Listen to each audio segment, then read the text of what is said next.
Bueno, el objetivo de esta investigación es triple. Por un lado, nosotros estamos dentro de un marco que analizamos las fake news, las noticias falsas, las fuentes de donde la gente se nutre de las noticias.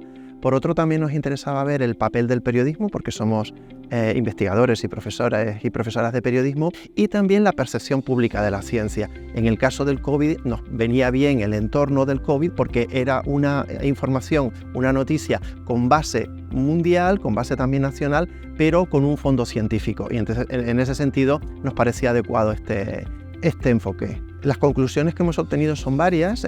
Yo destacaría, por ejemplo, que los jóvenes en general confían menos en la ciencia que la gente mayor. Conforme vamos avanzando en edad, la población va confiando más en la ciencia. Nosotros pusimos una frase clave para la encuesta en la cual se decía: la ciencia, el objetivo de la ciencia es buscar la verdad y hacerla pública. Pues bien, cuanto más joven se es decir, la franja entre 18 y 24 años, se confía menos en esta frase, en la ciencia general, que por ejemplo la franja a partir de 65 años, que era un 90% frente a un 70%. Eso nos sorprendió.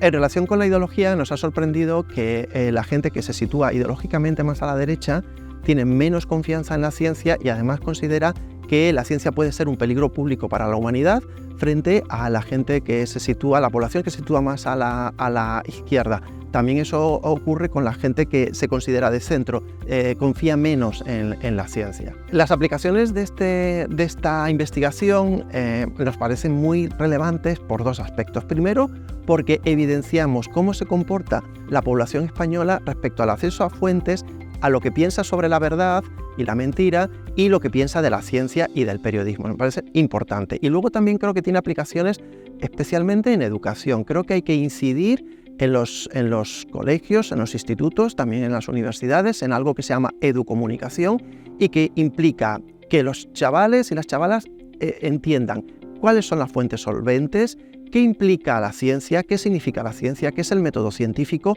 y en ese sentido creo que es muy relevante.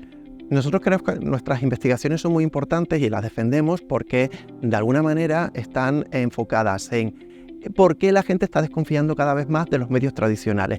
¿Y por qué desconfían de medios tradicionales? Vale, lo entiendo, pero entonces vas a otros medios que te desinforman aún más, y esto me parece muy relevante.